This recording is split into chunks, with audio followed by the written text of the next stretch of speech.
Hi, my name is Becky. I'm a yoga therapist and I support the process of changing your life. We all have something to change and something that we want to work through or shift. Change is how we do that. So today our topic is stress. Do you feel overly stressed in your day-to-day life? That's something that most of us are going to answer yes to, sadly. Stress is not all bad, and we'll talk about that, plus how to embrace calmness with 6 tested tips. So again, stress, in our fast-paced world, stress has become a constant companion in our daily lives. It creeps in and settles in without us even asking it to come in, right? We don't give it permission, it just shows up. While a certain amount of stress can be beneficial, it can push us to excel and adapt. Overwhelming stress can lead to a cascade of physical and emotional challenges. Often, we become so accustomed to our high stress levels that we fail to recognize the signs that it's become a problem. Identifying these signals and taking proactive steps to mitigate stress is essential. By doing this, we'll enhance our overall well-being and quality of life. So let's explore the signs that indicate your stress, maybe too much to handle, and some practical tips to help you regain control and foster a more peaceful existence. The stress can happen any time of the day, any time of the year. It's not limited to the holidays, although it can be really bad then. It's not limited to a particular event. Stress is in your life every day. And remember, it's not always bad. Just an example here, what is not a bad stress? Stress can help you to learn something new or to make a change with a bad habit.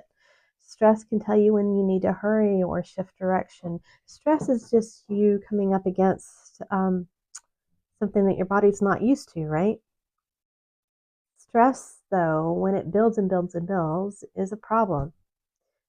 It's only a problem when you have too much of it and you can't effectively cope with your daily life. You may not even realize your stress has gotten so bad when this happens. You've lived with it for so long that you no longer recognize it. Stress tends to build just slowly but surely, and then all of a sudden you just can't deal with it anymore. The chances you weren't dumped into the stressful state of being all at once. Instead, it slowly crept up as life happened until it became unbearable. Your body knows when you're stressed, even if your mind doesn't recognize it. Your body can feel it. And we often ignore all of the cues our body sends to us, right? This is especially true when we're feeling stressed. Often our body is trying to tell us, hey, you need to slow down. Hey, you need to cut back. Hey, let's make a change. But we're not paying attention. And we're ignoring those cues that our body sends to us. So, do you know some of the signs that stress might be too much for you right now? Let's talk about a few of the common signs of too much stress. This first one happens to me a lot, actually. When I get too stressed, I get sick more frequently. Does that happen to you? A stressed immune system doesn't function nearly as well as a calm one. Periods of extreme stress can lead you to catch every illness going around the neighborhood or school or your office. Stress, just you can't heal. Your immune system doesn't work properly when you're super stressed.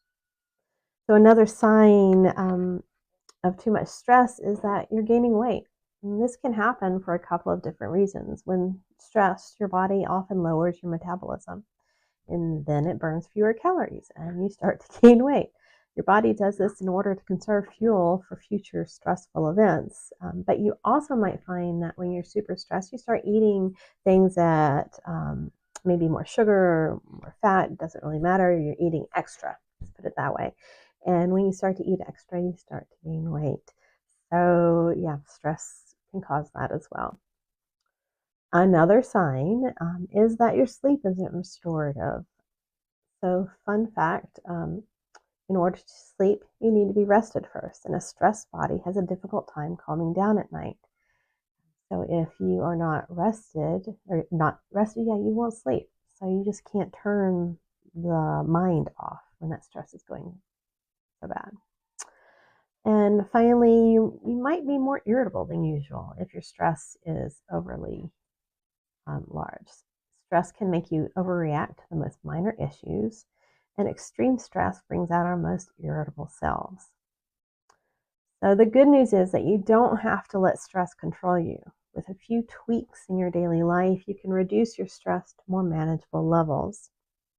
Let's talk about 6 tips that you can use to reduce your stress. These are everyday tips that you can easily pull into your life without adding in a lot of extra stress of something else you need to do, right? So, when life is complicated, busy, and overly filled with activities, you need easy tweaks to reduce your too high stress levels. And that's what we're going to talk about. Here are 6 time-tested tips to help you embrace a calmer lifestyle and ditch the stress when it's been sneaking up on you. So, this first one is drink more water. I have my water sitting next to me right now.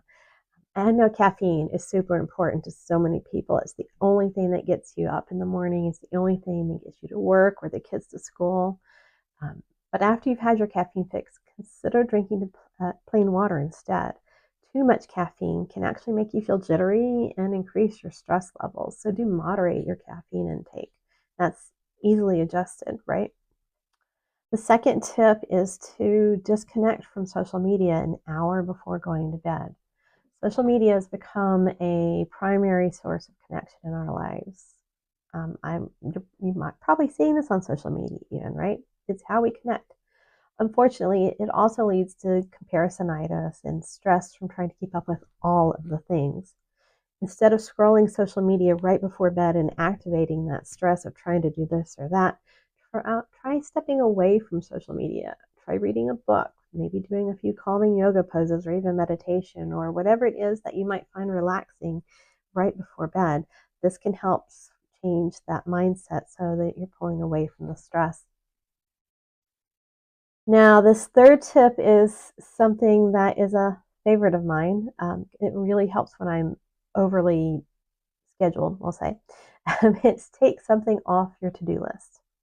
I love to put too much on my to-do list because I'm full of ideas. There's always something that I can do. But I exhaust myself trying to do it all. Does this sound familiar? Do you put too much on your to-do list? I know so many people who do. So instead of trying to cross everything off, sometimes I reevaluate. I look at things again and just decide not to do it. It maybe isn't as important as I really thought it was. I find it so freeing to let something go, and my stress level immediately decreases. This fourth tip is put your legs up the wall.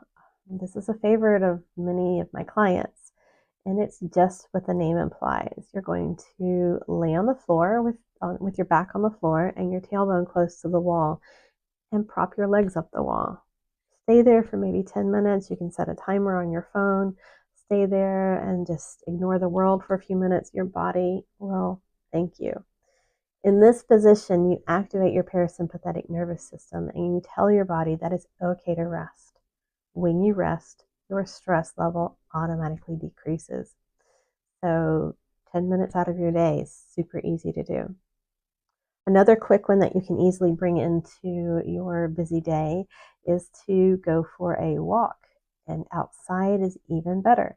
Sunshine is proven to help with stress. Just absorbing the sun's rays can help lower your stress level. You might find yourself taking a deep breath for the first time in a while. That sunshine can promote that. Exercise is also proven to help decrease stress. So if you combine the two, you get even more stress relief. That's a win-win. And this last tip, I call talk with a friend and put things in perspective. I find it particularly helpful when I'm dealing with a problem that I just can't figure out and stress is starting to build. That if I take the time to talk with a friend about it, I can look at the problem from a different angle and put it in perspective. Um, whether the friend has any advice for me or not, it doesn't really matter. It's just talking it out can help me to put things in perspective. And I find that clients do this with me all the time in my sessions. They use their sessions to talk through a current issue, and you can see it in their face. They leave their office feeling less stressed again. So it's very helpful to talk with somebody about a problem. And if you're interested, just as a side note, if you're interested in learning how yoga therapy can help with that, with stress, you can sign up for a free chat, 15-minute chat with me. I'll put the link in the notes so that you can see how it might help you. But back to stress, recognizing the signs of excessive stress is really the first step towards reclaiming your well-being. You can cultivate a more balanced and fulfilling life by implementing simple and effective strategies like reevaluating tasks, marking them, or just taking them off your list, engaging in restorative yoga poses like legs up the wall, enjoying the outdoors, whether you're going for a walk or even just sitting in the sunshine, and maybe even seeking support from friends. Remember, it's about managing stress and creating habits that promote lasting peace and resilience. It's not about getting rid of stress. You're always going to have stress in your life. It's about how you manage it. Take the time to prioritize your mental health, and you'll find that small changes can significantly improve your quality of life and you'll navigate challenges with greater ease and serenity. Embrace these practices and allow yourself to thrive in a demanding and often chaotic world. So give just one of these tips a try and let me know how your stress levels are after you do. It's always fun to hear what works for people because we're not all the same. Some people, something works better than others. So give them a try, and if it's not working, then try something else. Don't forget to like or subscribe so that we can stay connected. I really love to hear from you and share these with you. I'll see you next time with another tip to live healthier and happier. And bye for now.